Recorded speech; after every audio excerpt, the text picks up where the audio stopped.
We are back. Welcome to the present, and we are here with our special guest who has been always in the chat giving us support. Efosa in the building. How you doing, my brother? I'm doing fine, brothers. I'm doing fine. It's an honor to be here. It's great to have you on the stream. It's great to have you. You know, you always give quality contributions, and we actually appreciate that. So, guys, if you're just joining us, do us a favor by liking the stream. Very, very important. Subscribe when you subscribe, and make sure notification bells are turned on. So, we're going to go to the first floor to our special guest. Oh, shout out to my Ghanaian friend. I hope you recover from the loss. You see the this is the environment I'm talking about. My brother, Efosa, welcome. Yeah, I'm the one hosting the show today, so we are okay. Forget about that man in the corner. Yeah. Oh Lord, it's good to have a good laugh after relatively a disappointing defeat. It is what it is. So let me hear from Efosa first. Give us a brief synopsis of what you thought about the game. Well, first thing I thought about the game was it was to an extent bound to happen because we're playing a Manchester United side that had relatively their first team playing, and they didn't have a lot of changes in their team, to be very honest. With us, all of us wanted to see how Kai would do, Declan Rice would do, and Timber would do. So I think if we had gone with our first team normally, then where there were no more changes, let's say Partey started in place of Rice, maybe only Timber I would look and say I'd put that could actually have slot into the game. Then maybe Trossard ahead of Kai. That would have been it. But I don't think, it was that bad a game because I know the reason people are angry is just because we lost. If it was a 2-2 game, everybody would be like, well, it was pre-season. But I think we should look at the game objectively and still think that was not a friendly.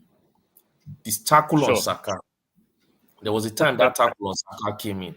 For me, even if I was a manager, I would just tell the guys, you know what? Just don't kill yourself. We are here the season matters. You understand? Sure. And when that tackle came in, I remember you guys were angry that was not a good tackle because that wasn't a good tackle. Exactly. I think the thing is, the media caused it. Especially Arsenal are to blame and Manchester United are to blame. If Arsenal played Manchester United like that, I wouldn't have been happy because it's pre-season. You understand? Sure. Even, what do they call this boy that plays for them? Ahmad got injured in the game. He got injured in the game, yeah. You understand? So what is the essence of pre-season if players are supposed to get fit with it and we start killing them ourselves before it starts because of a so-called driver? The rivalry only makes sense in England. Outside, we are not supposed to. Yeah, when points or qualifications are attached. You understand? That is when I'd expect that, it could be you remember how it used to be, the Wenger versus Ferguson era? This one is nothing. You see people holding each other's throats. At least points were at stake. But in this particular one, I wasn't impressed. I think that was one thing that would have made or signaled Arteta, you know what? Let's just end it like this. Because we saw there were moments when, yes, we made the effort, but you know how Arsenal would be if we are ready to play.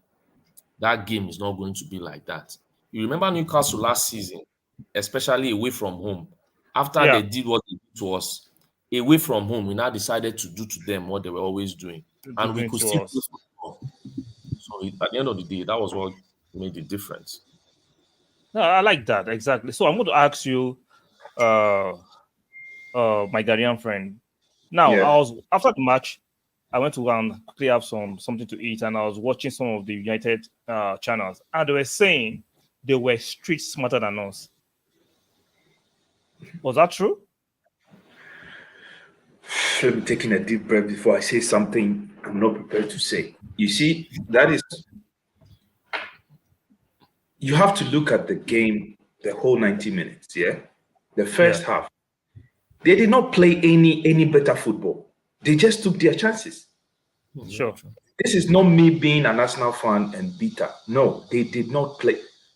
The first goal was a mistake from Ramsdale. He should have Yeah. way better. Yeah.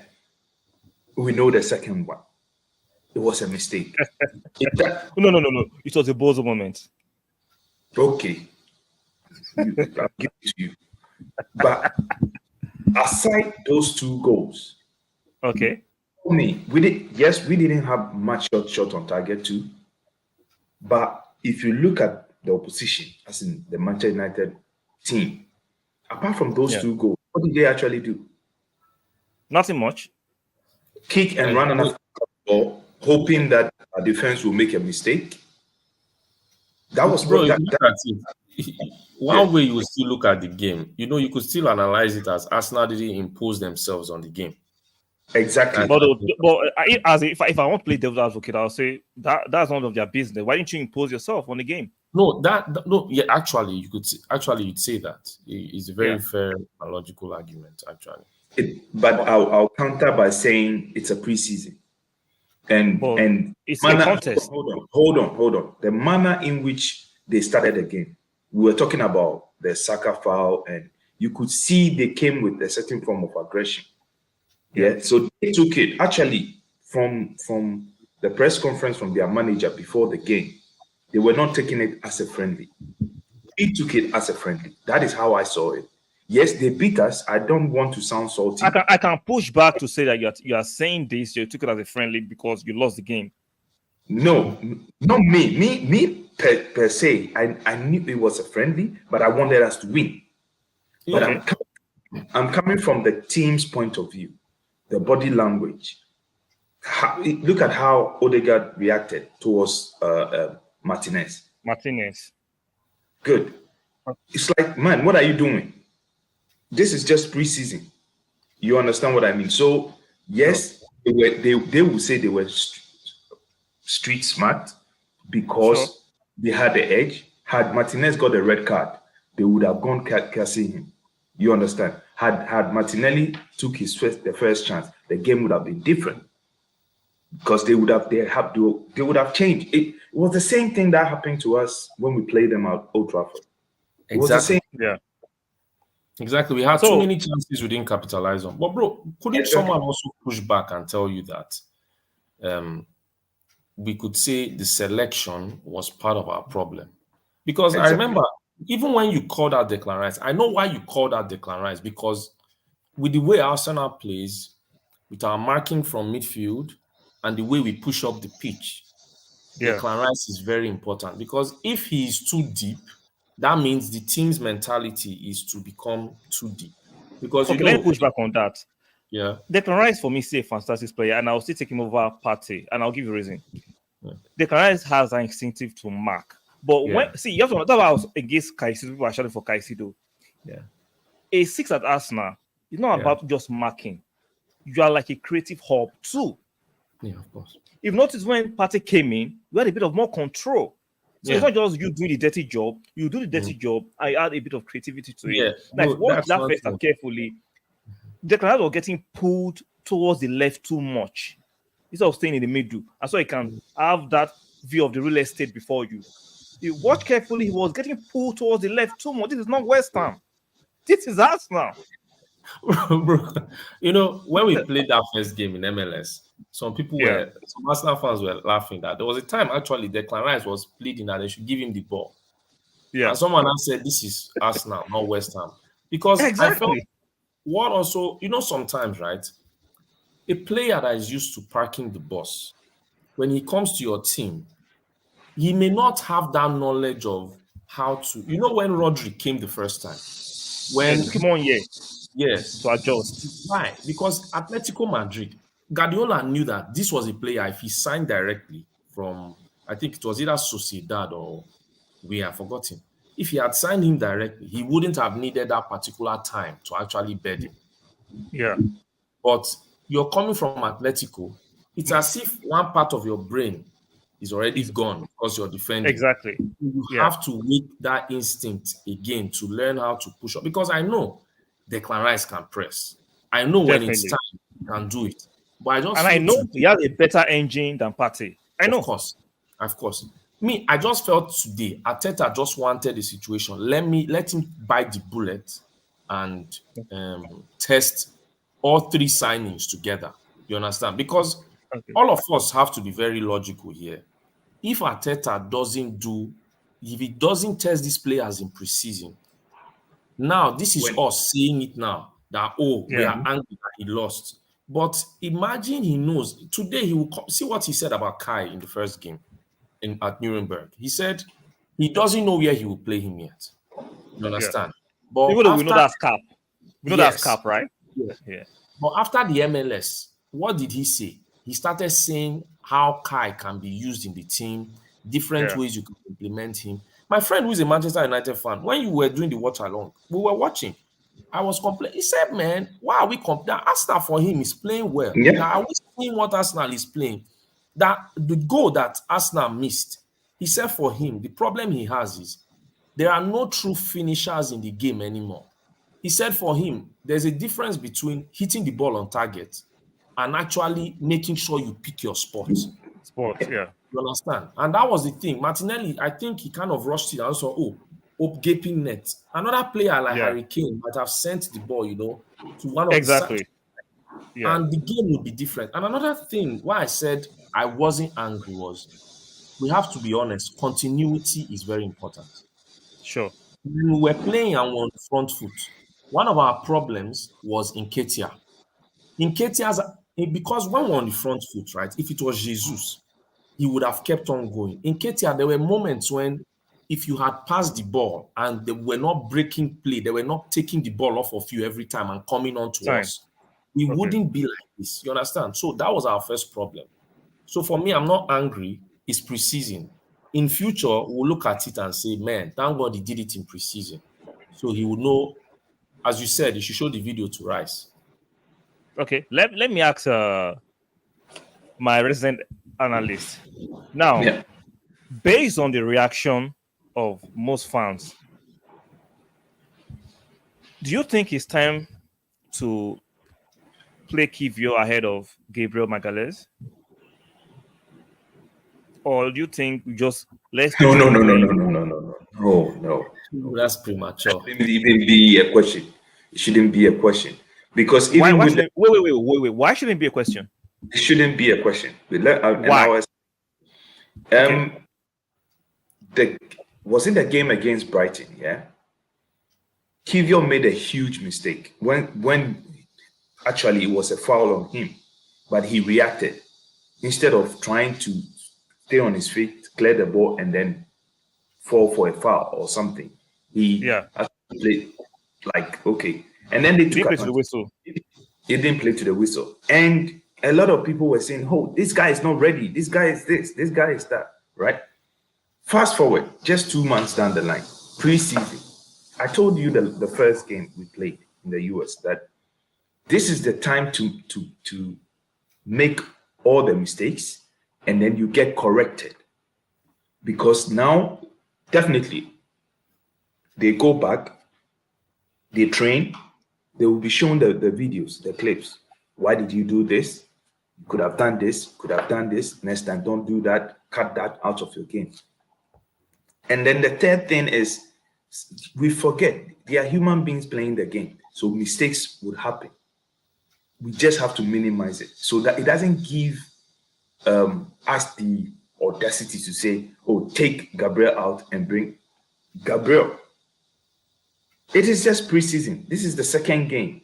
The midfield, let me go back a little bit. The midfield, they have to play about 20, 30 games. Even Mikel Arteta is saying, to understand themselves. It takes time. It doesn't take playing a lesser team and then quite a good team a little bit to just decide that my team is weak. No. You can tell from the list of defenders we have or the caliber of defenders we have, the midfield. The only question is, I'm a bit confused with the striking positions, like whether we are selling Nketiah or Balogun is going or whatever. That is my only worry when it comes to the team. But with the team we have, the moment we click, they've proven it already. We have a style of play already. Okay, Shaka going, but Rice can play that role, but he needs to understand the team. This is second time playing with the team. And he's not even up to he didn't even play 90 minutes. I'm not sure he has played. And he didn't even train. No, he hasn't even trained well. Exactly. In the team. You know, so yes, you can have all the banter.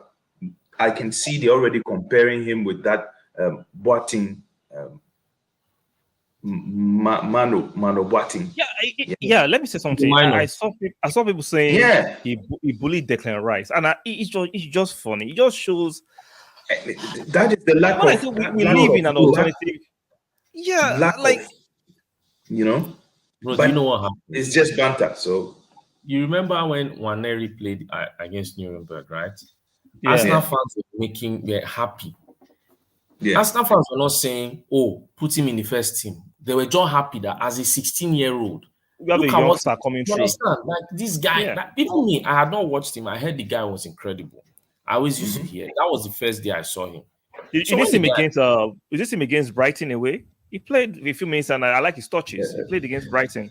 Brentford, not Brighton. Brentford. Sorry, okay. Brentford. I get, bro. One thing is, I just like, no matter how much I learned, if you're hyping a youngster, let me see you first. You understand? Yeah. There are some moments, like, you know, when you play Football Manager, there are key things you learn, positioning, all those things before you make decisions.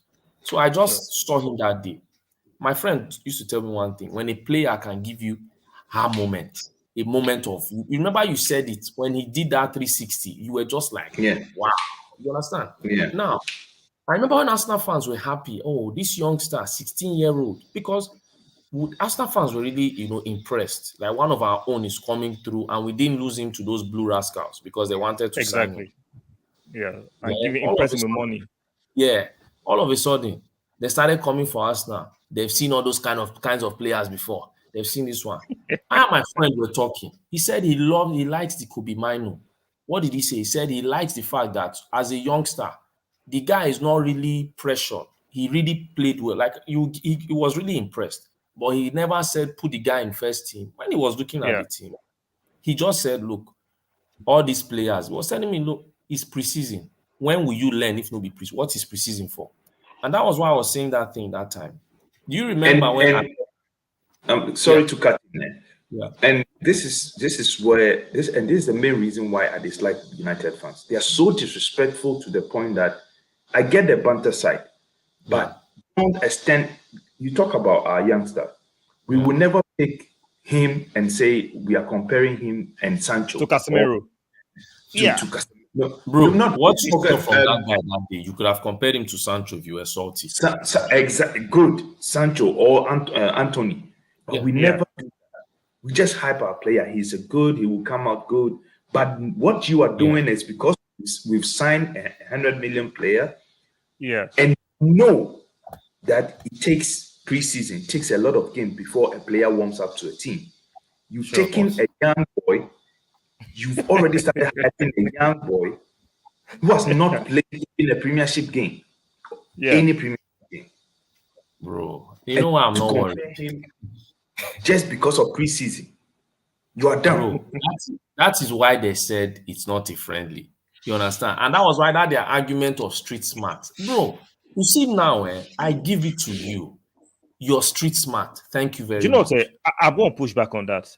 You guys might think I'm just being a contrarian. I'm not being a contrarian. I think United are street smart. I'll give you reasons why. If you watch the game we lost at Old Trafford last season, we had the possession. We played better. One ball over the top. Right? Now, if you look at some of the smart fouls United were introducing, when will Arsenal start to do that? Introduce those. You have to do. See, I'm not saying we should lose our panache of playing the game, but when you play likes of Man U and Everton, you are playing more than football. You are playing the referee. You are playing the pitch. You are playing the little shithousery, and Arsenal likes to be this. No. See, I can be a gentleman. I can be a bloody asshole too. Forget the English. Course, I can be. Balance. So if you're not dangerous, balance. Yeah, that's the problem I have with Arsenal. Sometimes we do not have that balance. But I think it's not the matter. I think yes, You see, Man City, right? Man City are the team. This is the thing. Why the Man Milan, City? they have the mix. Yes, bro. Man City is the best team, not because of the football they play, because they're also smart enough to stop you from playing. Sometimes that game. Do you remember that game when we lost 2-1 to them that January?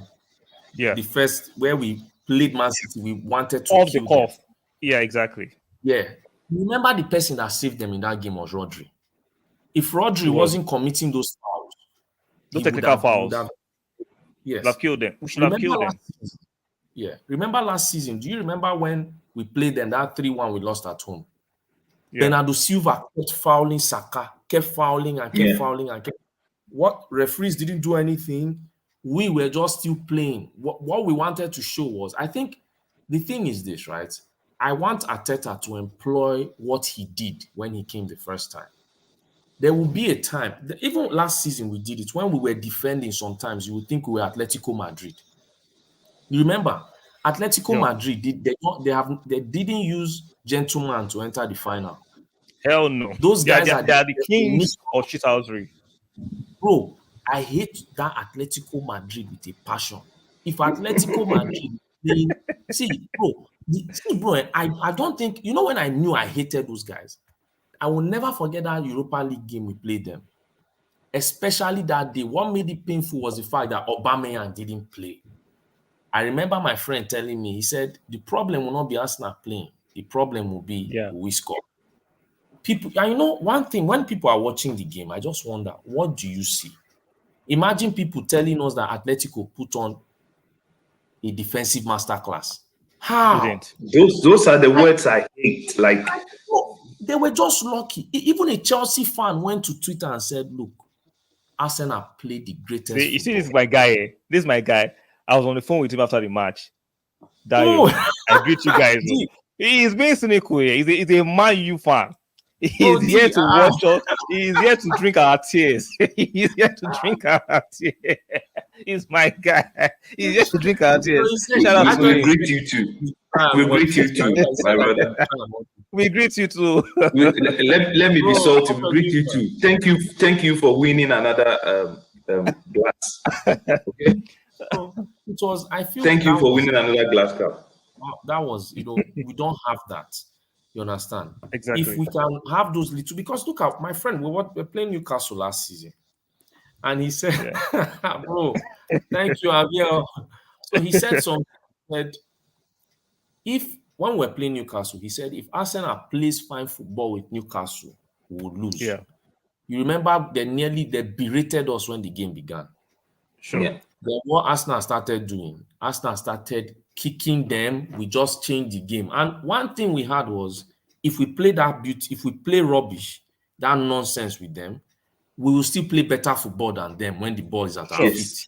Definitely. That was the difference. You saw that day. There were moments when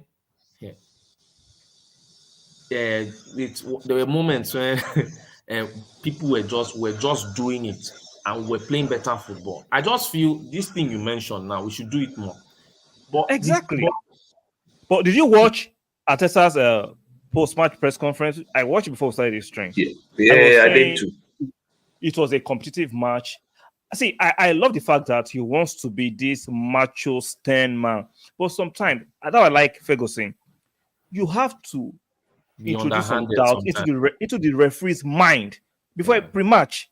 Ferguson used to be the master of this. Mourinho, this is the master of this. Stop being fair when your oppositions are not being fair. I don't like that, bro. Like, I'm not bringing a knife to a gunfight. No, bro, you know why I agree with this point? Because we are already, no matter what we do, we are the bad people. So why don't you just bad people? Just do it. Like, as you said, Nike, just do it. Yeah, just do it. Because so it comes and say people saying man no boss rights are just being a band fans. Yeah, I agree with you. Yeah, we know it's banter, but it is it's disrespectful. As you said, bro. As you guys said, that's why it's banter. Look, bro, it is disrespectful. Right? Okay, let me say, it's like he said, it's disrespectful. I just think that we are beginning to mix banter and disrespect. I'm all for smooth, intelligent banter. But when we go, like you said, we are comparing Mano to Rice, who has made 200 appearances in the Premier League. That makes it disrespectful. Because, and I'll tell you the main reason why it makes it more. Forget about the banter side. You can say this guy bossed the game today. He's our new. When you use the guy's stats and say this one was bought for 100,000 and this one came for, you are putting unnecessary pressure on the boss. So now, what opposition fans, like some Arsenal fans that also would want to behave or get you back, would do is when that boy gets the opportunity to play, they will start to tarnish. I use the word tarnish his image or hammer him. He's too young for good. He's too young to compare him with that kind of So yes, we can take banter. You can today this boy bossed the game. Cool, bro. That's my friend that saw it. He didn't even tell me he bossed the game. He just said he was impressed. He's a Man U fan. He said he's impressed. That's it. That as a player, why did he say he was impressed? He was not saying he was impressed because he bossed the game. He said he was impressed because he's better than Fred and McTominay. That was his own opinion. He said because I can push back and say, see, there's a recency bias that we fans always push. See, they will regret if they say, okay, why don't you ask that friend that, okay, do you mind Man you selling Mark Fred and keeping that boy, and let's see how the midfield turns out? Well, bro, his own opinion has never been playing the boy as a first team player. I don't know if you understand. So it's contrary. I understand, but it's contrary to, because for me, I like to, when people make certain comments, right? I'm looking at the literary meaning and the spirit of the comment. If you say, oh, let's sell Mark Fred and this young boy is impressed, just in preseason, in 1 or 2 games, when the real game starts, bro, that boy will implode. Yes, he has never said the boy should start. The reason why he says so is this: is when you look at the game today, right? Yeah. Yes, I will not say Fred. Fred have played at the highest levels, no matter how we want to look at it. But exactly the problem he has as a Man U fan is he's very logical. Is this? It's more like how you see Maguire in the team, right? Sure. Where every time Fred has the ball, Fred will either give the ball away. Fred is always, when you see Fred, it's more like he's always under pressure. Okay. I don't know if you understand. Like watching the game today, his is not that. It's this as a young boy, like since last season, they had some games. He had told me about the boy before. He said Kobe Mino is one to watch. You understand? He saw some little glimpses. He's one to watch. That was all he said. When they were playing in preseason, already with everything, with the fact that Ten Hag was really impressed with how the boy was playing, because I think there was a game they had last season. So Ten Hag went to go and watch the boy. So his was, okay, fine. He has seen Fred and McTominay. In this kind of game now, he was impressed that those stupid mistakes Fred would make. Because let's be very honest, Fred in this particular game, he would give the ball away how many times? I know how many times I've defended Fred. Fred can win the ball and can still give it away. But the thing in the game was the boy was like, he was calm. He was able to play like he could. He was not someone that when you press. Do you mind me pushing back a little bit? Definitely. Now, a boy can be brilliant in NECO or WAEC, but when he goes and sit down for SAT exam, that's very true. Then he knows that there are levels to this game. The pressure is different. Now, you looking good in a game that has nothing at stake at it, it is different. When there's a stake. As much as I hate Fred, but if you tell Fred to do a man marking on a player during an important game, he's going to do a fantastic job. Oh, what do you think about? What do you say, my Ghanaian friend? What do you say? No, I'm just thinking this modern age of fans, we are no wonder most of the so-called talented kids that we had. Yeah, I can list players from Chelsea. They gave them names, 1v1 demons, and they were calling them all sorts of names. Where are they now? Yeah, there's a difference. They don't like bad farts. Thank you. There's a difference between playing a competitive game and a meaningless game. You understand? The pressure on this game If you even look at the stadium, look at the supporters in there, it had a friendly vibe to it. Yeah, Exactly. You remember you said it was party vibe. It's party vibe in America. Yes. It's party vibe. It had a party vibe to it. Are you sure he will come and boss a game in the Emirates? Exactly. Or he can exactly. Or he will, or let's say he will go to Dortmund. Exactly. Yeah. So Or bro, my have you point seen is- Mm-hmm. Dortmund? Will he go to Anfield? And boss again. exactly. he'll be bossing Popov. He can't. Bro, you see, that is also a very logical point. Because I thought about it. I said, but how would the Emirates be? You understand? See, guys, I told you. Hold on. Eventually, No. Let me. himself. No. Let me answer him. You see, Okay. you just mentioned name Saka. If you can go back, Saka just came out not long ago, like three years ago. Yeah. Yeah. Proved it in the league. Saka In the was league. not start hyping Saka from preseason. From He was preseason. given No, it was in the league. an opportunity in the league and started Yeah. proving it. Bro, do you know Fabregas- what happened? No, continue, please. Fabregas proved it In the league. on day one. Because Not you remember preseason. those days it was even hard to see preseason games. Yeah. So we saw him playing real games, and then we are like, Yeah. oh, this boy would be something else. Wilshere. Yeah. We saw it was the same, and even loaned out. Went somewhere to Bolton, came back and did his thing. Injury. But my point is, Yeah. you cannot use a 45 minutes. He just played 45 minutes. If he was that good of a player that you guys are hyping him now, compare him to Rice. Just because we bought Rice for 100 million. Yeah. Why you were after Rice? Was it not after Rice? Imagine, no. Say, let me read this chat real quick. Nate says, I have calmed down and come back. This is a perfect opportunity for Arteta to try and see what works. High risk, high reward. Exactly. Then my guy says, guys, just like Saka, Fabregas came to the ranks, they were hype Arsenal fans now. Come on, man. No, let me tell you. Being appreciated. No. Now he's doubling down. He said it's banter. My guy. Well, let me say something, right? Okay. Do you remember when my friend says a Man U fan? You know, whenever we see Nigerian players, we just have this prejudice that Nigerian players, what did they want to do? So the day he played against Europa League, I think it was Frankfurt we played, or Cologne, one of them in Germany. Okay. That day, Saka did one thing. You know Saka's face when he came out now. So he was just yapping Saka, you see this one, black guy. So, but in that same match, Saka started doing something. My friend was not like, man, this boy good though. That was what he told me. And that was how Saka started. He didn't say he should be in first team. He just like that day, what crowned it off for him that he said Saka is a good player. Saka was making right decisions and Saka scored.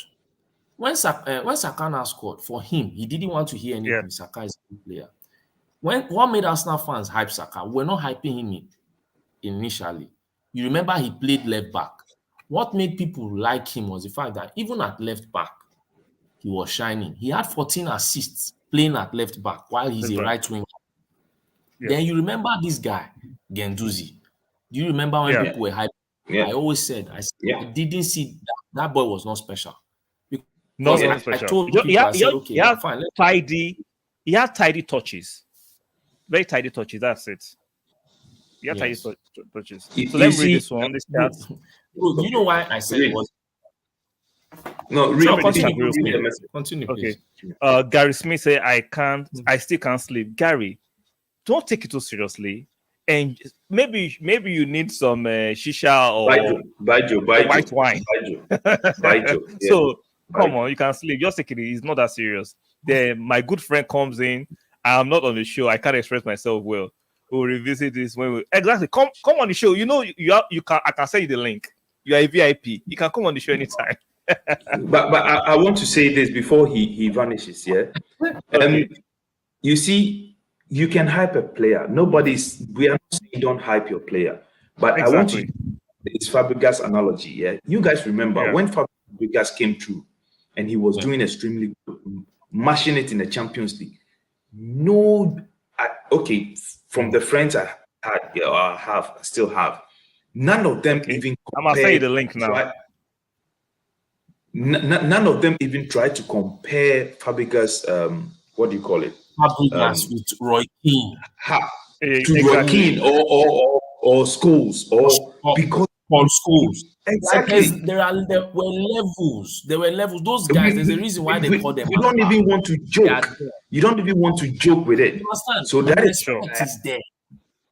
Bro, but the thing is, you can't expect your knowledge. If I ask people how many years have you been watching football, we'll be hearing 20-something years, 30. Yeah. You understand? You've watched the game in different phases. You've watched when transfer. Exactly. That's why I've watched Roberto Baggio. I've watched a lot of Pablo. I've watched quality players, top quality players. You understand? You can't. My friend, as a Man U fan, do you know what he used to tell me? He said there are no natural footballers these days anymore. Then when you saw a player come out of Brazil, this was natural. Yeah. You understand? It was not a matter of they trained him. When you saw a striker, it was instinct that striker was using to play. You can't expect. Now, one thing he said, there are only two types of players: superstars and athletes. That is what we have. God bless you. People who runners. You understand? That is why. Bro, let me ask you this: have you ever wondered why then in the EPL there will be this black midfielder that will play for one team? The guy will be, maybe that day he will see Arsenal, he will win the ball. Arsenal fans that time will say, Arsene Wenger should go and sign him. Arsene Wenger should go and sign him. Bro, do you know why at the end of the day I found out why he never signed most of those players? Most of them never had the actual quality. You can't expect you've seen Vieira. Yeah. Then is one papa thing that they call from one place that is going to come and do this. You understand? It's for me, I never looked at it as So before we allow our Man U fan who has decided to crash our party, let me read some of the chat. Gary Smith said, Rant is cooking us already. See, guys, I don't know why you give Rant so much power. Let them rant. Yeah, negatively we join tomorrow. Okay, it is what it is. Nick said, Ateta confirmed that players didn't have an exposure in this match.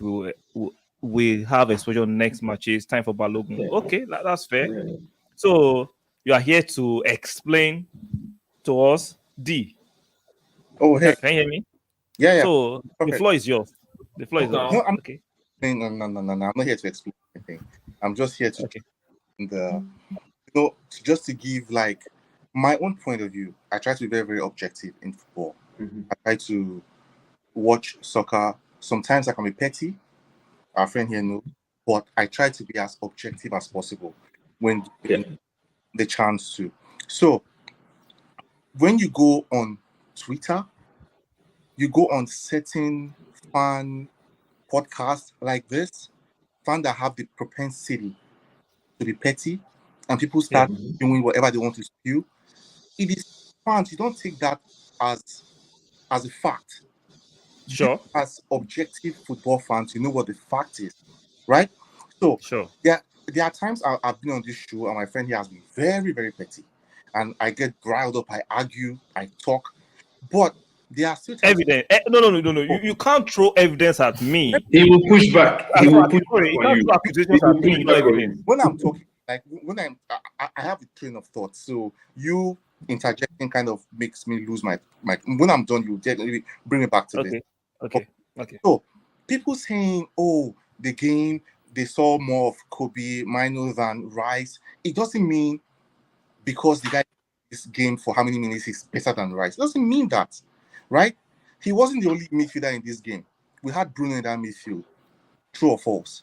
And we had Mount in that midfield, even though Mount didn't play as well as he was supposed to. Kobe got the ball and he gave the pass he was supposed to. Maybe Rice was not very much in the game today. It doesn't mean he's better, Kobe is better or whatever. No. When I was hearing you guys talk, it was more like you are taking what some Man U fans say and you're like, oh, and now trying to negate how well the kid played. The boy played well today, right? Today is not my first time. I've watched it for 45 minutes. Yeah, he played well. Please highlight that even more for 45 minutes, right? The kid played before this game today, and I know he's a decent player. He's a player that has the let me use the word again, propensity to become a very, very good player in future if he goes the right path, if given the platform, if he develops well. And that is if he develops well. He showed prospect. Players that show prospect, nothing. He showed prospect. So let's see over a season or two if he's going to do okay. But the way you guys spoke today as if he didn't actually play nothing. He did play. No. Name one person that said so. That is what. No.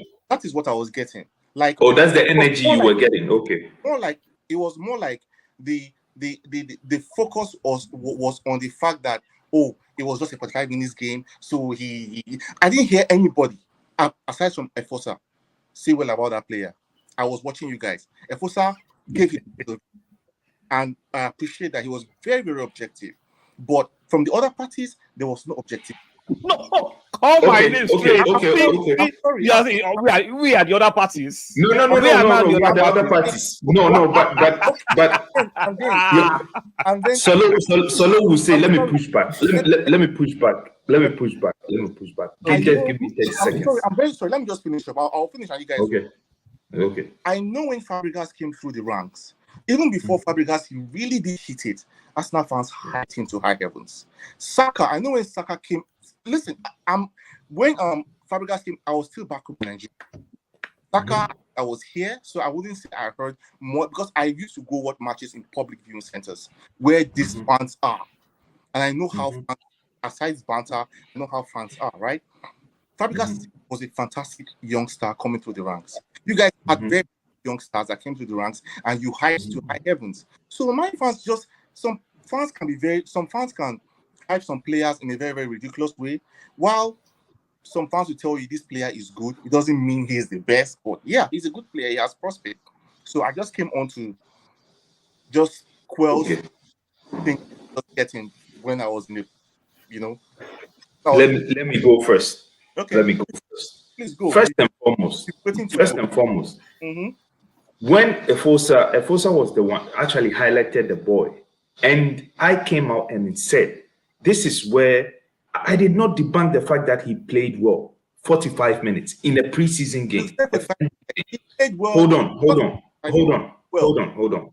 So my emphasis on the 45 minutes. So I'm saying, as a football fan, and that is why I said, let's put the banter aside.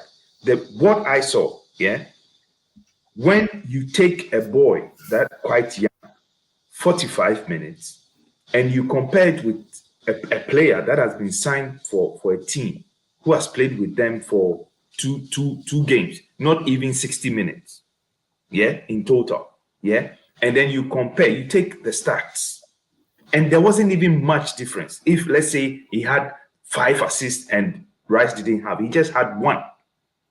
If you look at the stats, they were compared. But hold on, I get it. So if you are compared, you've already started this.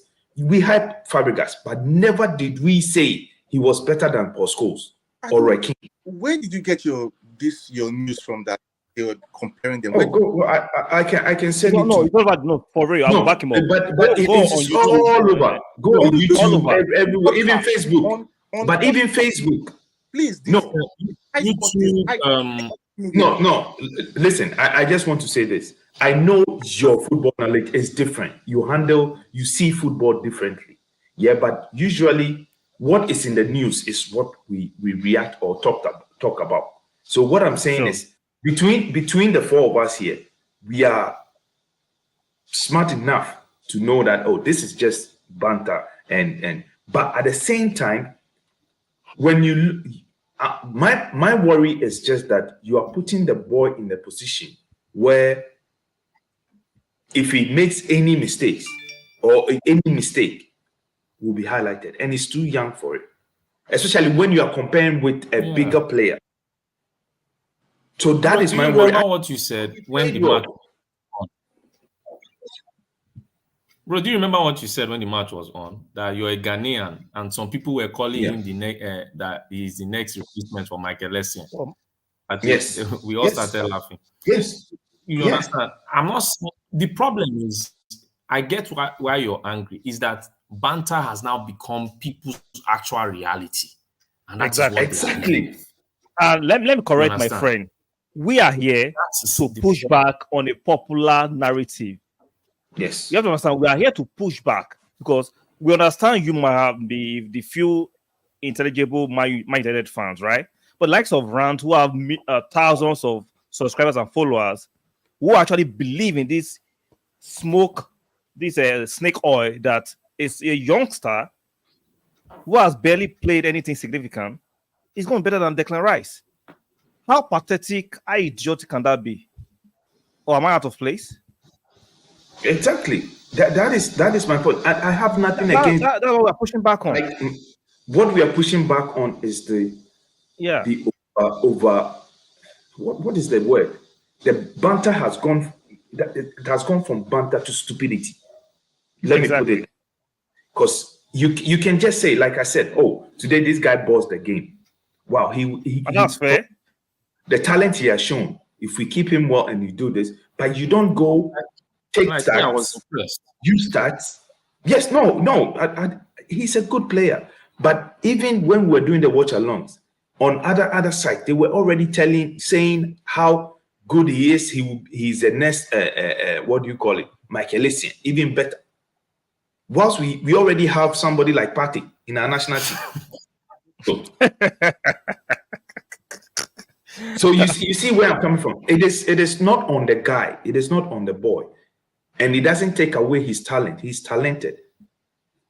I hope he does well. But we've been here. I don't hope he does well. I do not hope he will do well. I don't hope he does well. No. It is the dangers. No. What I'm trying to do is, we've done that to many players now. We've destroyed so many young careers. Right? Yeah. Today, a lot of people are shitting on Hazard because of price tag. People overhyped him. This guy, Chelsea had this player. What do you call him?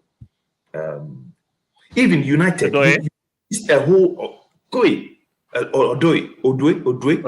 destroyed him, overhyped him. It's Odoi. We call him Odoi. Yeah. The way they overhyped him. Now, even for us, we should allow players to grow. That is where my argument is coming from. Yeah, let them grow. The talent is there. Let them grow. Stop hyping them. Stop comparing them to players. Football fans will never, ever, especially some fans. Well, guys, let's wait. I don't want us talking past each other, right? So do you now understand why we're pushing back on the narrative now? Not that we are saying the player is a bad player. You are taking out of context. We are saying he's good, but he's been overhyped. You can't compare a player that has had any Premiership appearance for you guys. No, I don't think so. So I can compare him with someone that had 200 plus appearances for West Ham. That is where that's the popular narrative you're pushing back again. Narrative. I've not even seen this on Twitter yet. Maybe I'm following the wrong people. Really? Maybe your Twitter is a different Twitter. Exactly. Let me point something out. I think he follows logical people like him. That is why he doesn't see that. Let me bro, I'm telling you, Twitter. Can you imagine, bro, as a Man U fan, do you think Chelsea will win the league this season? Chelsea should look for how to. He said, Well, go to Twitter. Exactly. Just go to Twitter. When you go to Twitter, close your. I don't know, I don't get the confidence. They just beat Brighton 4-3 right now. I'm sure 10 against 11. Brighton was playing 10 men. Brighton went down. I think I saw somebody's update where Modric scored a goal from outside of the 18-yard. Yeah. I was even thinking this. I didn't even know Chelsea were playing. But I would say football, on the football world, right, on Twitter and Twitter, you will see things that sometimes when you just start watching it, you'll be like so disgusted that you just quit, right? Okay, can you pause? Mm-hmm. You continue. Now, if sensible and logical people like us quote and unquote. So people might say they can debate whether we are logical or not. Depends on now. If we don't push back, see for the last few years, logical people were not pushing back, and what have we seen? The growth of the worst amongst us. The worst amongst us have grown so much they are the most confident. They won't push narratives. So we have to push back. I'm sorry, the worst amongst us are the most confident. Why the smartest amongst us are the most doubtful? Make that make sense. So that's why. How many people? Let me ask him this question: how many people analyze football, like analyze the game? Yeah. When you analyze this game we played and the games we played before this game, common sense should tell you that it is preseason. Players are coming back with they are not fully fit, with knocks, with this and that. So they will not be at full or 100% fit. So the players will run past each other like they were not there. It happens. Yeah. But nowadays, none. Oh, I'm saying this because even if we had won, for me, I've been saying all season, yeah, I want to see how United will play. I want to see the kind of tactics they will play. And if you take that boy's performance and you take the first half, what actually did you play? I can highlight certain players. I can be salty, yeah. I can be salty and say, you spend 70 something million on a winger who did not. How many times did what do you call this guy, Anthony, touch the ball? How many times? In that same vein, how many times did your Kai Havertz touch the ball? Exactly. So that is what I'm saying. You are coming back to the point I'm trying to make. Yeah. We can equally do that back and forth, but if we analyze the game from a sportsman point of view, you understand that it is preseason. They are learning new stuff in preseason. Kai Havertz just joined the team. He has to learn how to play with the team. And that is how football, that is how I love my football. I love the kind of people I love to listen to. Bro, you know, where real contest. This point you made. Okay. You're talking, continue. And this point you made, you know, it happens with Man City too.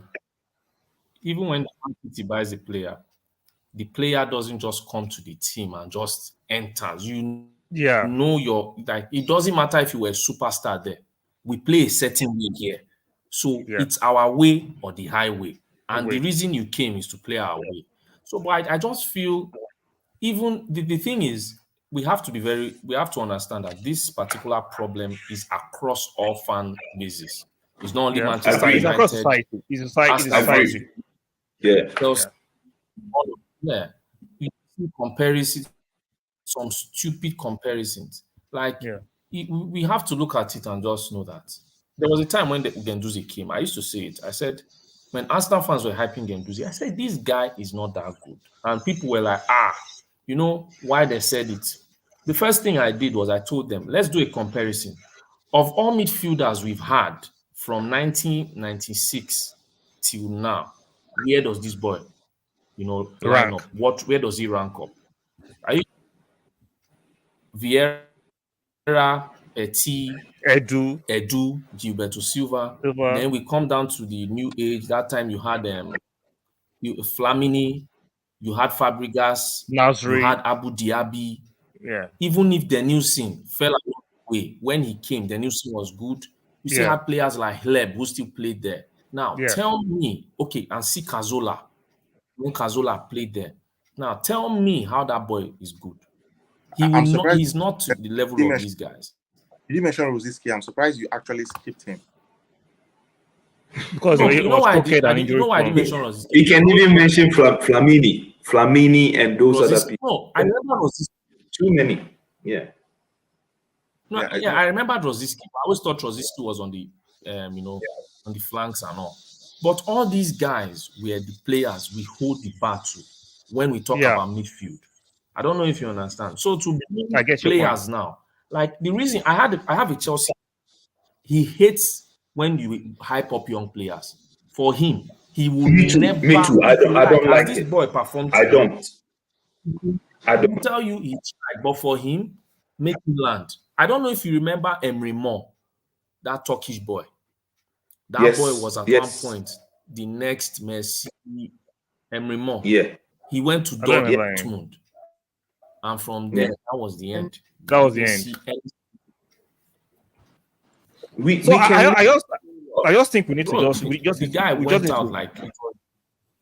I just think we need to chill on how we go on these players. Like we were piling too much pressure on them, and I'm about to continue to push back on this narrative. Like I said, for a long time, we've allowed the dominance amongst us to actually push the narrative, and it's time to actually push them back. That's why this kind of show will continue. We can't allow those guys continue to push this down, low quality, low IQ, no contest narrative. We can't continue to allow them. We can't. So we're not attacking your player, Mr. Manchester United, by just saying it's just one game. Just calm the F down. Stop getting bored. Stop charging at me in the comment section like you're going to come to us and beat me up. So, calm down. No, before he leaves, I want to tell him something. I remember there was once upon a time there was a player they loved so much as an academy player. He's the next Vieira. He's the next thing.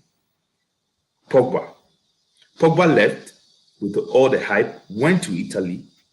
They did he came back to the Premiership. And even if you mention Pogba's name in the United chat, it's separated.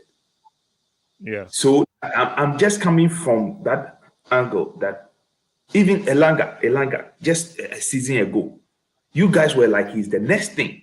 Not you, but a lot of United supporters. Yes, most football fans, we have it all in all fan bases, but all fan bases, That is why, and because when you do that, what you guys are doing now is what I'm seeing. You are matching his stats and whatever. You've raised people's expectation of him. Yeah. Actually, this should be his expectation. But now you're putting him like 150. Added 100 more. It should be 50, but now you made it 150 because now when I'm looking at him, I'm expecting more. And it's dangerous for the young player. And bro, do you know another problem I have with this hype? You know another problem I have with this hype? Sorry to cut you short. Yeah. Another problem I have is, for me, if players are not careful, it leads them to make the wrong decisions. Sure. Because you could just imagine it now. Based off of all these things that happen. You know, these people have media people for them and all. Yeah, imagine your agent comes. Can you see what people are saying about this one? Look at Angel Gomez from Manchester United's academy. He was a good player, right? But he was not supposed to leave. You saw that players were being given chances. Greenwood had his chance. Greenwood took the chance. I don't know if you understand. He was playing constantly. Even you had. So if this guy was given a chance at one particular point, what's his name? Last season, was always given a chance, but we saw this player to Chelsea. He left actually. So what is one his at name? a time? One at a time. Yeah. No, his line is breaking. I don't. Hutchinson. Hutchinson. Yeah. Where is he now? On the bench. Now the boy is on loan at Twitch. So, Mr. D. Yeah. He's breaking. Sorry, Mr. D. You there? Oh, I'm here. I'm right. I'm just listening. I'm listening to you guys go. So, have you now changed your mind on what we're talking about? I did not listen when I came on here. I did not listen to a bunch of what you said. I remember the time you used the word the other parties. Exactly. Agenda 7. You didn't allow me to learn. I said in all of the points that you were making, were killing or pushing down on the player's ability or what the player showed today. I appreciate that while you go against what fans are saying. When did I push on that? Wait. When did we push on his ability? I didn't say you said he was a bad player. I said focus was played on what was said. by whatever news outlet that I saw, whatever news you saw. More focus was placed on that, but nobody aside Efosa was talking about the player's ability actually. Because Efosa and the 45 minutes that he played, what he should. My Ghanaian friend was just happy on 45 minutes. He was talking once I mentioned the boys. Yes, 45 yes, because just I'm just saying, like even if he was an Arsenal player, I cannot see your screen actually. If you want, you can share it with me. Even if he was an Arsenal player, right, that had that kind of that had a debut or whatever game he played like that against a player that against Paul Pogba for Man U that we bought for like 90 million pounds. Right, he had a very, very good game, and then that narrative was pushed out like that. I'm not sure you kick against it the way you're kicking against this right now. I will. Okay. No, I will. I will. Let me tell you why. Let me tell you why. Let me tell you why. Let me tell you. See, I saw something on the internet. Was it today or yesterday? Somebody on Arsenal Fans TV was saying, "Oh, Ten Hag came in. Oh, Ten Hag is actually copying from Arteta what Arteta is doing at Arsenal. Ten Hag is doing that Arteta is doing." And so some on that show too was like, "Oh, come on, what are you talking about? Like, no, don't say that. They are both different coaches doing what's good for their team." Meanwhile, that he was actually standing on and saying, "No, he's doing that." What would you say about that? If I was having my own show like this, I will come out and I will just probably go have a couple of people and try to dissect what that person said. So I'm just saying. Bro, but what he said was wrong. Like, no, Ten Hag is doing what every manager that has a brain will do. It's not because Arteta did it. Now, that was what I said in my opinion. Different from what he was saying. Listen, so I'll read it to you. This is his 40 minutes. No. Hold on. I want to read something so we can analyze. So hold on. Not good. So the boy, yeah, Kobe, 40 or let's say 45 minutes, 1 assist, goal 0. And they are comparing it with Rice, yeah? They've done it in a start form. Touches 22. Listen, touches 22. Okay. Rice had 22 touches, so they had the same. Correct passes, he had 18. Rice had 16, sorry. So he had 2 more than Rice. And then key pass, he had 1. Rice had 0. And then crosses, he had 0. And then long balls, he had 1. They had 2, but they put in 1 in bracket. And that is the assist they are using to. But I've sent it to you. So I've seen it. Yeah, that is the assist they are using. So I'm saying, even if you look at, forget about the eye test. Forget about eye test. They've taken stats and listen with the eye test. I love the hold on. With the eye test, I love the player. What news outlet is that? Where do you get all that comparison stats from? It's a stat that was made from the game. No, the source. Where? No, it doesn't matter. What I mean is that's the thing. Hold on. Okay. Hold on. Seize your fire. My point is okay. Stats are all over the place. So somebody has taken the stats, which is true. The facts are true. I'm not debunking the facts. The facts are true. But I'm saying, why would you want to come and run with it? Good. Out of context. And running with it. Yeah. Out of context. Because that is all I'm saying. Look, I'm not coming for the boy. Realistically, I can still compare Minu's performance to Rice's own if I am an analyst. Not to shit on Rice, but to say, okay, this guy's performance against a very good midfield, I'm impressed. That was why I said, no matter whether it's preseason or not, I'm giving him his flowers. I am impressed because Fred and all those guys, I've watched those guys for years. I know in this match, they will throw the ball away, give useless passes. I don't know if you understand. So I would remember I pushed back on what you said. I remember I pushed back on what you said. Yes, you pushed and back. I told you when let's say tomorrow. Let me just finish if you don't mind. If it's tomorrow, Man U is playing the Champions League final against Man City. as a Manchester United fan, Fred or Manu, who will you pick? Are you asking me? Oh, I'll make everybody in the panel. Oh, okay. I've not. Mino has played today. Fred. I've watched him. I'm going to pick. Definitely, Fred will be a starter for me over the kid. I rest my case. Now, I rest my case. See, when I came on here, please, did that any way or form imply that? Now, that's why I said. Let's not talk past each other. Let's not talk past each other. I was talking before you. I was actually talking before you cut in. Okay, finish. Sorry. I did not in any way or form say the kid was the starter over Fred, even McTominay. Those are players that you will say, even though they mess up, they have games that they play well. Sure. Now, I was asking our friend here about the source of that start. I've seen a lot of stats on Twitter that I'll be like, they'll go and carry one player that just started today from Liverpool, and they'll say, oh, this person is a way better defender than so and so person that played 98.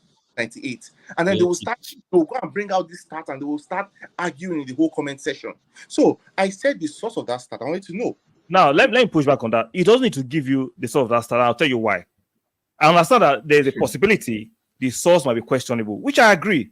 But let me tell you something. No. I've seen stats, right? I've seen stats of Rob Holding and of Gabriel. Trust me, Rob Holding has better stats than Gabriel. Who is the better player? Is it Mustafi and Van Dijk at one point? Yeah. So sometimes it's not about even the stats. The stats can be misleading. Do you know? Let me. I want to answer his question first, if I can get opportunity to answer your question. Please go ahead. After the first half, stats comes up. So I'm just saying, I don't need to. If you go online, the boy stats are there. Somebody has joined those stats from Rice and the boy and has putting it together. And everybody is running away with it.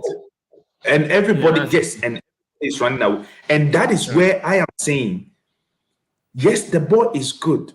The boy had a good 45 minutes game.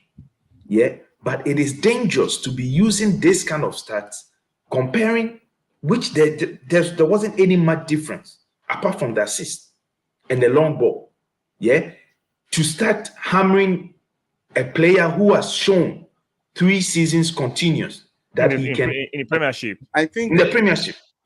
So I get your the angle you are coming from a little bit, but what I'm saying is, it is those people. It doesn't mean the facts are wrong. The stats are wrong. The stats are they are wrong. right. They are right. But the fact that they are trying to use it, manipulate it. Do you? It's manipulation. It's manipulation. No, exactly. Yeah. Yes, they are manipulation. Using that narrative to suit. Sorry, they are using those stats to suit the narrative that they are trying to push. Yeah, exactly. And that is what I'm saying. It is danger for the. I saw a picture today of the game Messi played in the MLS, right? The last game he came in and he scored a free kick. I saw a picture that looked like he actually dribbled the player and the player was crawling on the ground. And somebody put it out and said, oh, good status, good things. Somebody else in the comment section went and actually brought that video out. And that player that was on the ground had the ball. Messi fouled him and got the ball. Based on the foul, he was sprawled on the floor. And they were like, what the hell is this? So on the, the social media of today, it is rife with misinformation. It is rife with people pushing narrative, and there are these dumb people that follow this bandwagon and follow the narrative. It's time for me to chime in now. So you're not coming back to what we're saying. We're not saying what you're saying is wrong. What we are saying is that it is time for sensible people to push back on the dumb people leading the narrative. No, I think I'm on the same page with you guys right now. Exactly. That's what I'm saying. We can't allow them to have the reins. We can't allow them to continue to have the reins. The reason why they have the reins is because for the last 10 years, they've been dominating the narrative. And we can't allow that forever. So that's what we are doing. You know that we are saying you particularly are saying we are saying that. We're not saying that. We are saying we have to push back on the dumbest narrative. Like, okay, let me give an example, right? The Shade Room, Kim Kardashian. Are there bright people there? But they have a lot of followers and subscribers. Oh boy. Exactly. You have to understand one thing.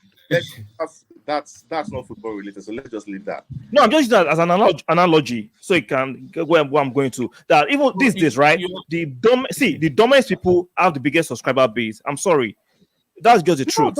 Don't be sorry. It's the truth. Yeah, just the truth. So, yeah, and that's it.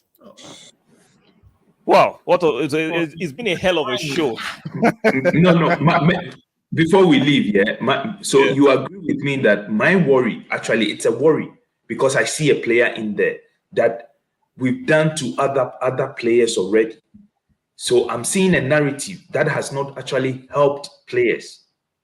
Yeah, starting again from, we need to start calling these things out. He's a great. He came in, did a good job, 45 minutes. I see the expectations, yeah. But you always use the word that is his level. Let's try and keep him around that place. Let's not all of a sudden put him in an environment where he's not prepared to be. At the moment.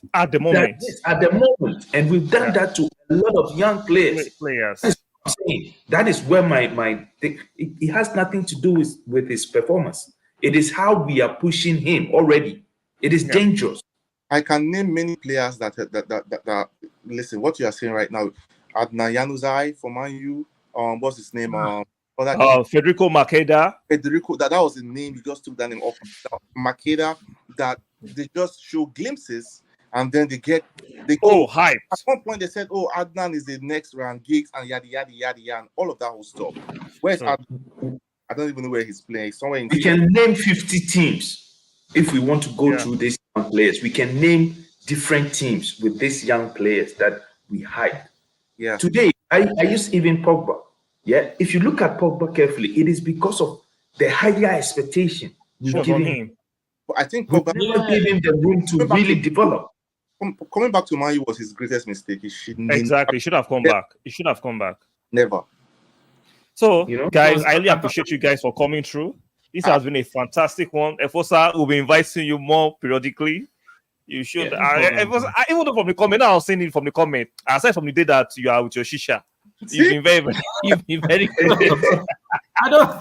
Sometimes I just for the fun so that we'll just laugh. That's great. It is still morning here. If you leave, I'll take a shot for you. Okay. So I really enjoyed so if you have time, we'll bring you more to what at least I want to pick your brain since it's quality. Because we have to, even as a Man U fan, you know you have to push back on people like Rant in your Man U community. I don't even know you're the one making me know him because I don't even listen to him. I don't listen to him either. The first time I listened to this guy, I'm like, what has happened to? It's like the world has plummeted bad. He is a bold liar and a bold sadist. You see, when you are lying and you are bold about it, and you are looking at people that you are saying certain things that anybody that has a little bit of a brain can say, nah, this is bullshit. But he's confident in saying those things.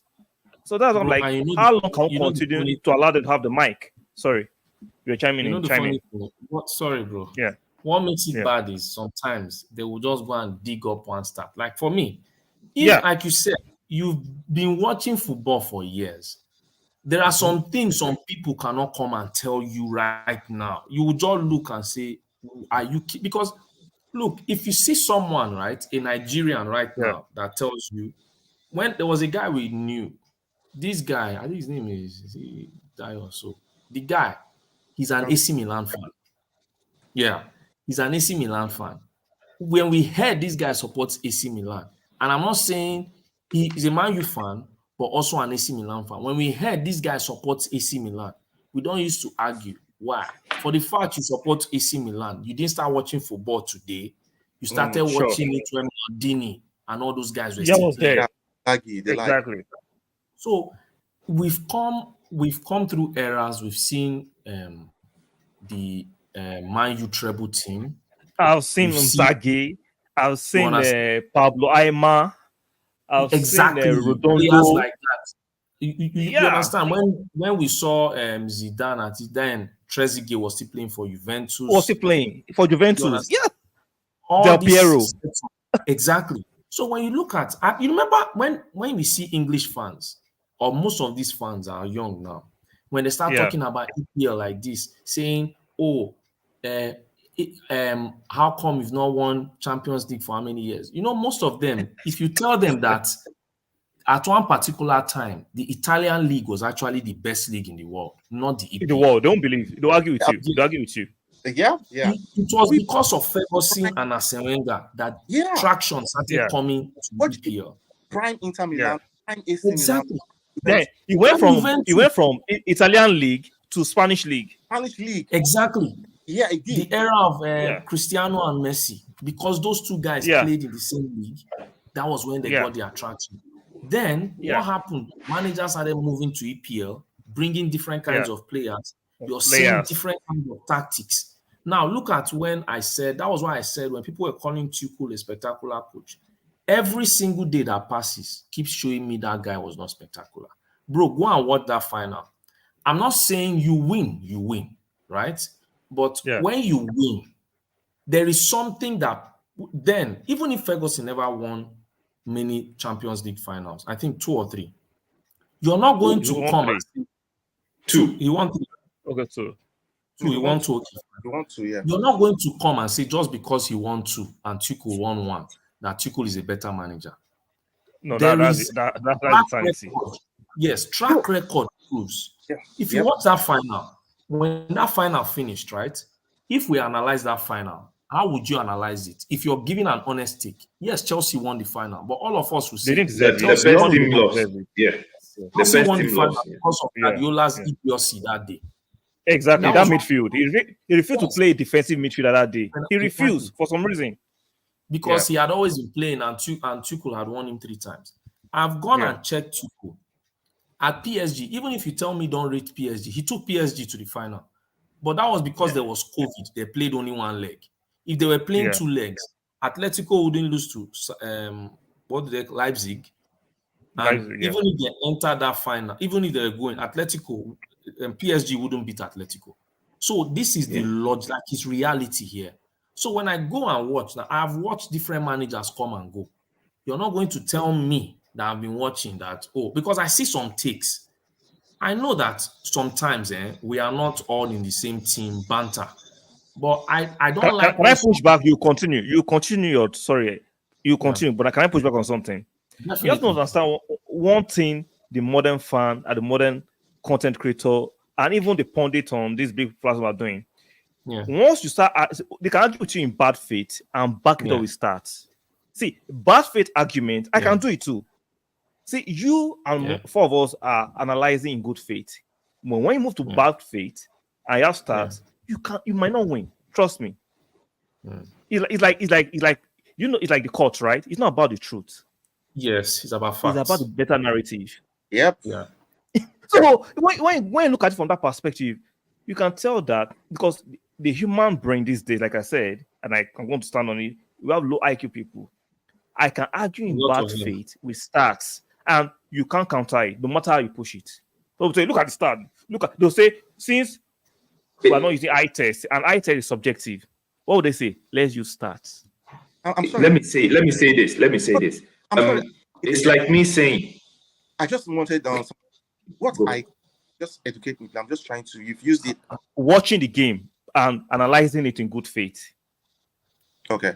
And most people will watch the same game and tell you something different happened. So I'm about to say this. You use the right words.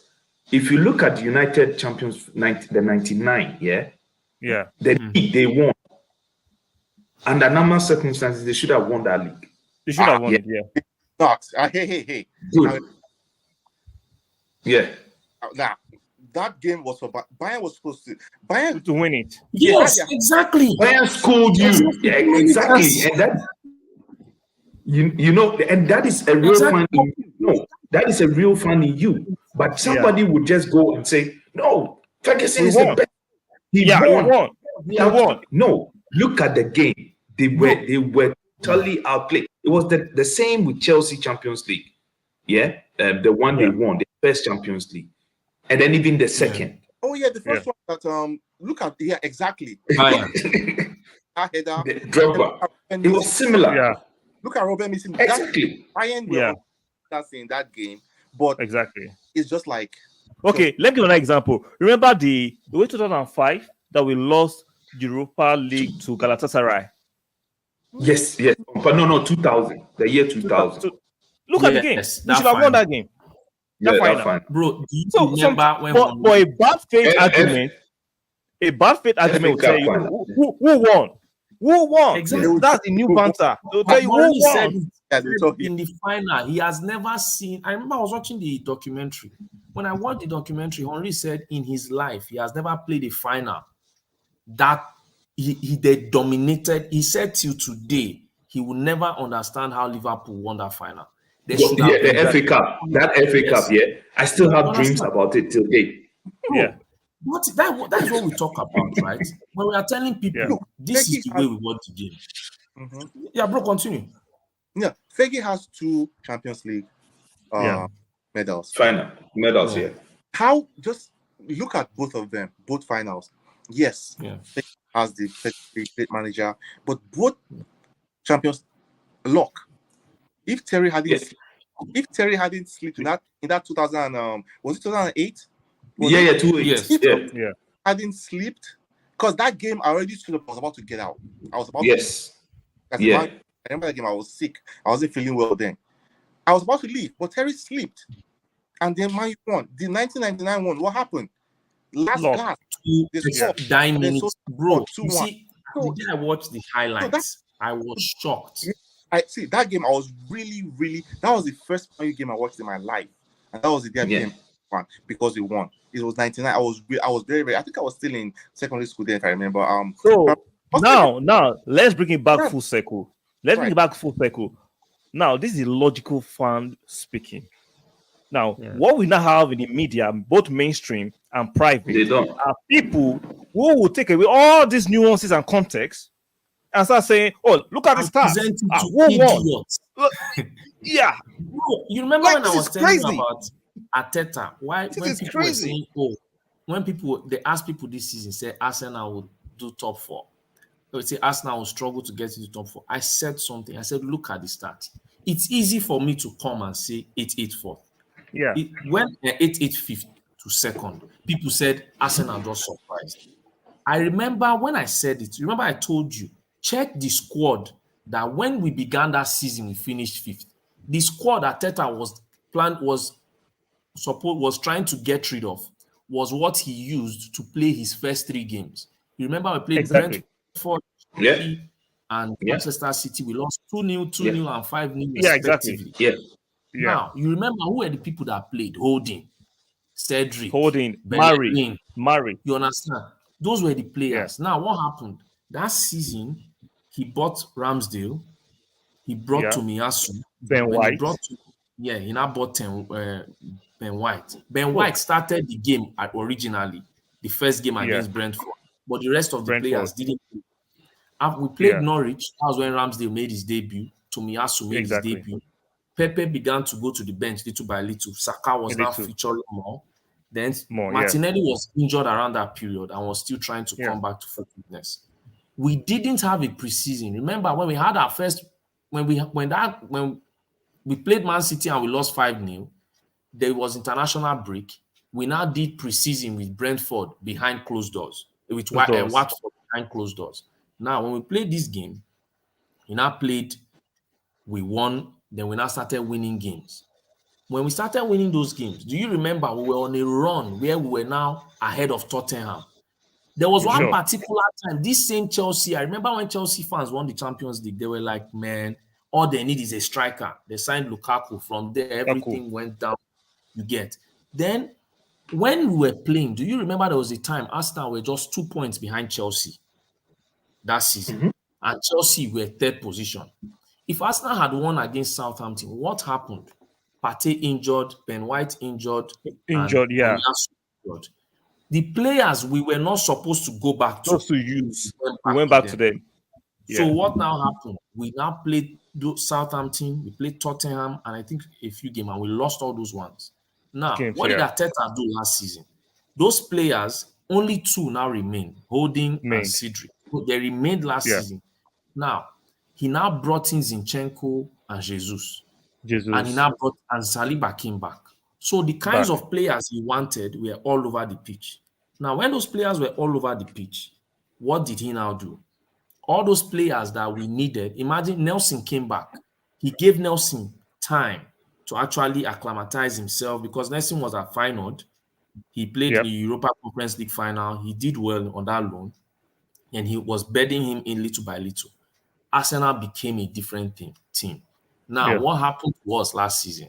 The player we were not supposed to go back to. We went back to it again. Exactly.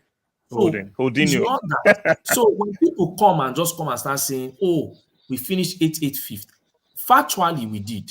But if you're doing a statistical analysis of why these people finished like this, understand the players that we feel, okay, in 3 years, we have had a very, very rapid growth. The players that you saw 3 years ago, they don't exist again. Anymore. Only Elneny and Holding, and they don't even play as the first team. No. Now, Elneny has a goodwill contract. Holding will be sold. Holding will be sold. Now you look at this guy. They brought in Timber, they brought in Rice, and they brought in Havertz. Now, what is he trying to do? Is the fact that quality is not about first team of our bench player being as good as first team player. It's about the fact that even if we go out of this, you're not fit. The person coming in, the quality doesn't drop down. It maintains a certain quality. Exactly. That is why with Man U now, when they are saying Sofiane Amrabat and all those players, it's so that even if Casemiro injures, Casemiro is not playing. Yeah, they maintain a certain level. Because the rest of those players are not up to it. So we need a situation where fans need to look at things critically.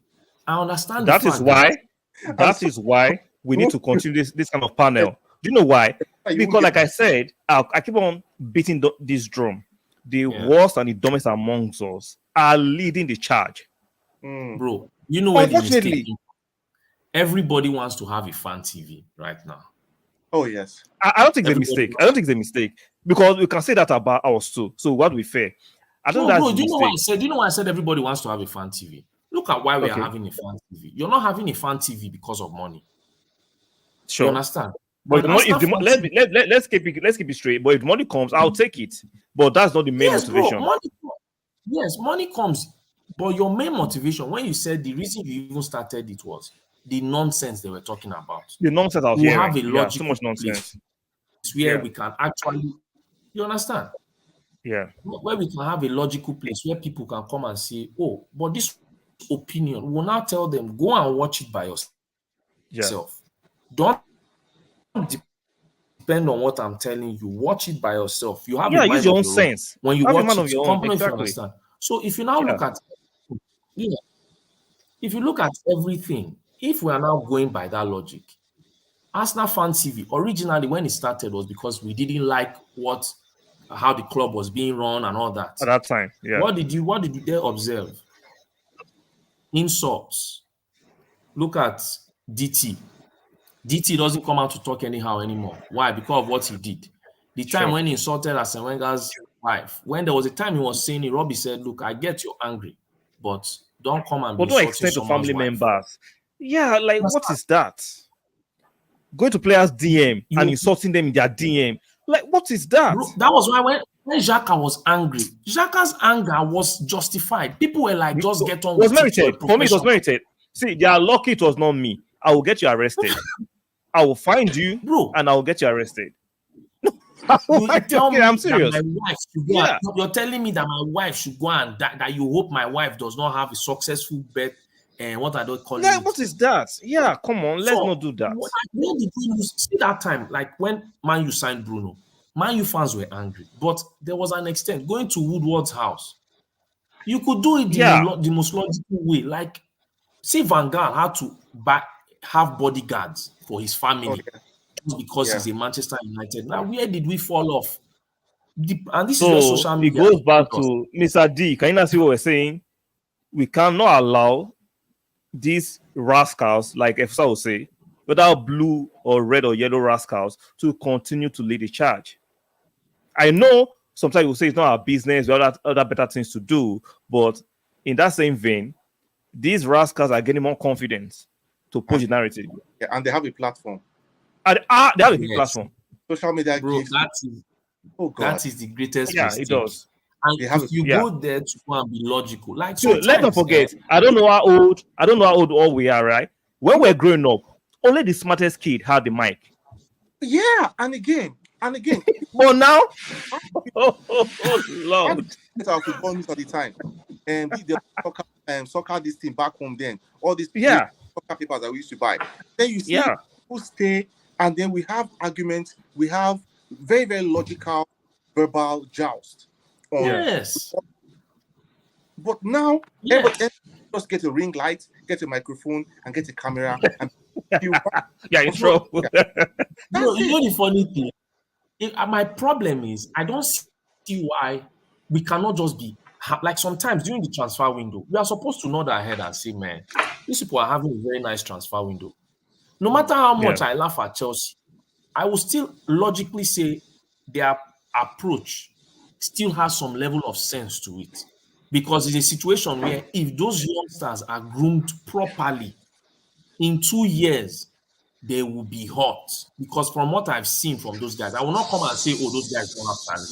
Yes, but I just feel when they bought some of them, the reason they bought them was so that another club will not buy them. That is my own problem. Okay. See, when Arsenal, when we're talking about Kudus, I think 2 days ago, now I heard in the news today that they want to agree with Kudus. I saw it. When I look at it now, I now begin to think, do they even have a proper scout network? No, Arsenal is scouts. Arsenal, they use Arsenal to scout players. Chelsea, because uses Arsenal to scout players. Because now on the Chelsea team, you just said, if we have to round up in the next few minutes, I'm going to push back. Now, you can't buy players within the range of 19 to 23 and put them on a death row contract and have like 10 of them. It doesn't work like that. It doesn't work like that. Because let's get it right. See, human beings will be human beings, right? Humans will be human beings. Once you put a player in that kind of security, okay, let me give you let's break it down to normal life. Imagine I have a job, right? And they pay me 10 years in advance. What do you think my motivational levels will be? 0. Yeah. You already have the money. It's a case where they cannot discard me. They must.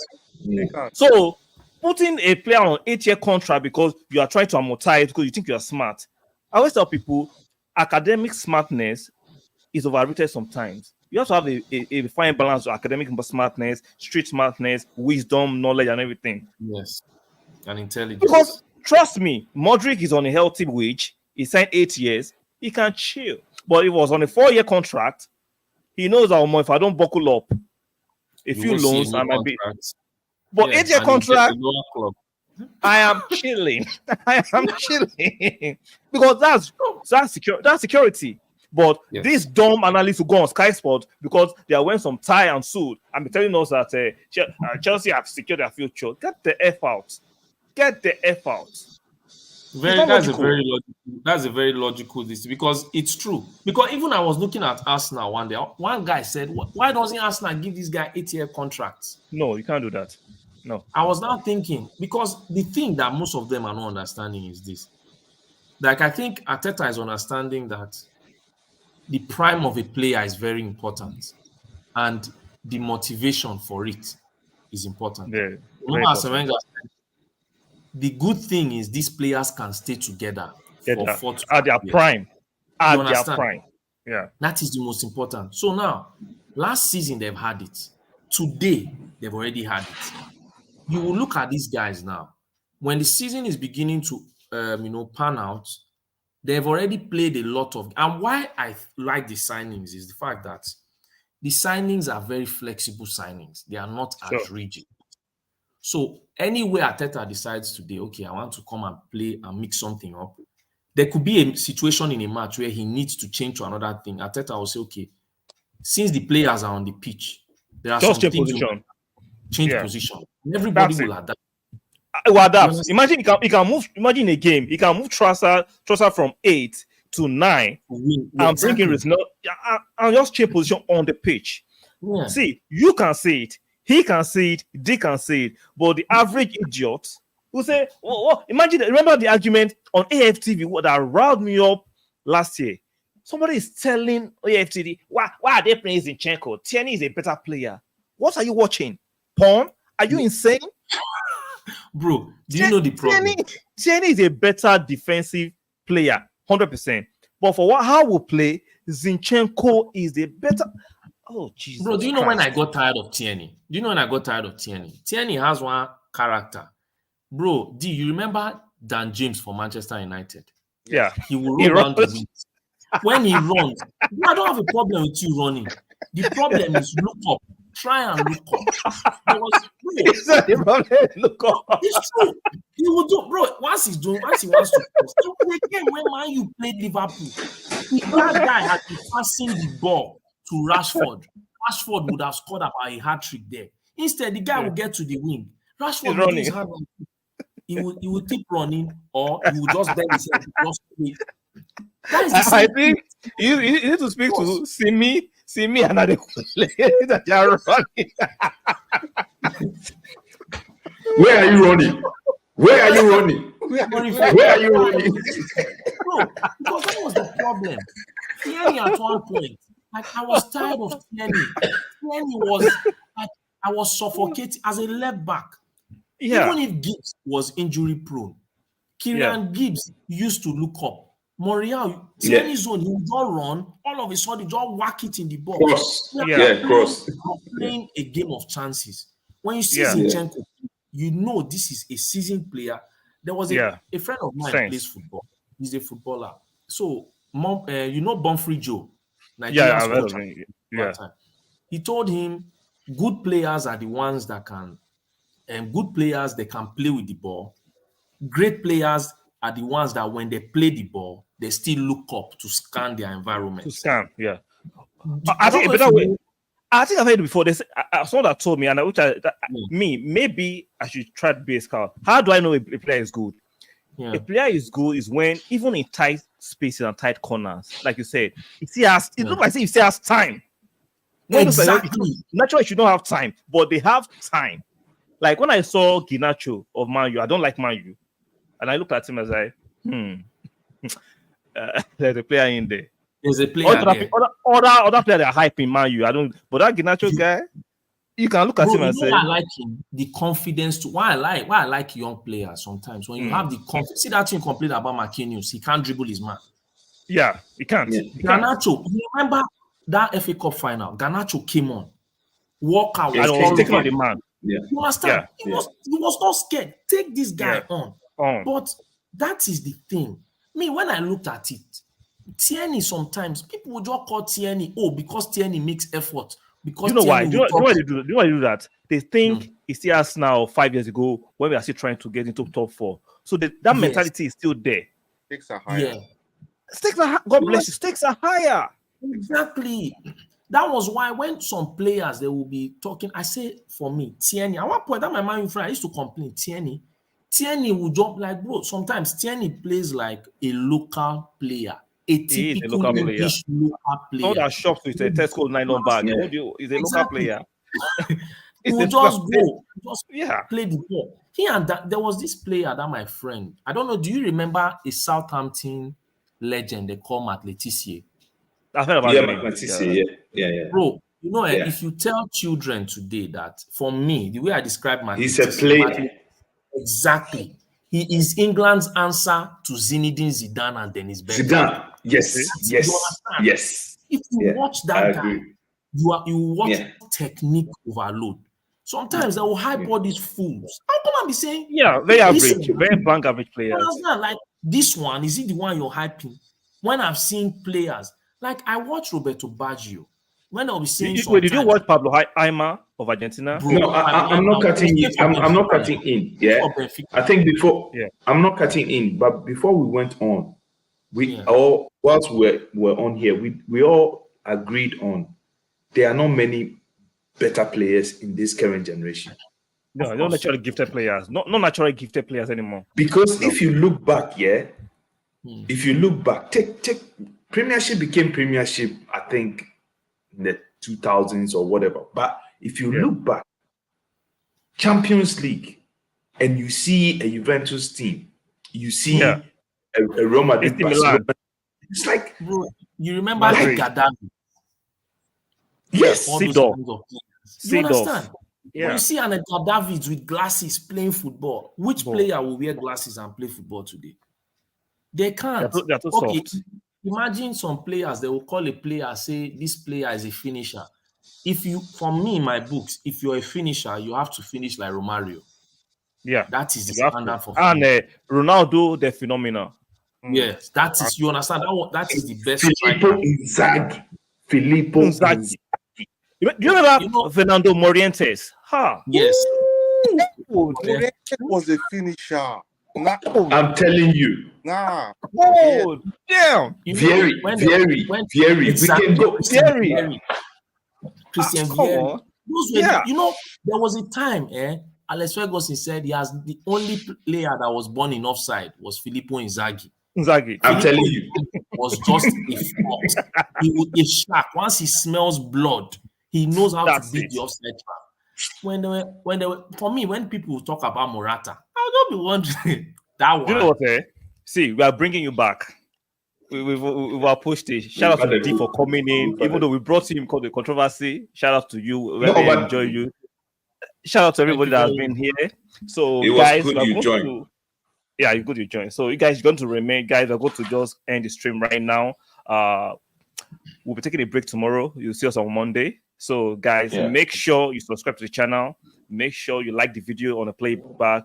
Make sure you turn the notification bell. Shout out to Efosa, who blessed us with a cameo. But this cameo is quality. Shout out to Mr. D, who we forced out of the rabbit hole. We pushed him out of the rabbit hole. Just watch these guys, and then I was just typing on my phone. I had to throw on the shirt. Once you throw on the shirt, I'm like, join. Shout out to Nate for joining us too. So guys, we'll be dropping pre-recorded videos tomorrow too. So we'll still be dropping content, but we'll come back on the live stream on the Monday. We need to take a little break for our mental health because I also get crazy. So like, share, subscribe. We'll see you guys on the next one.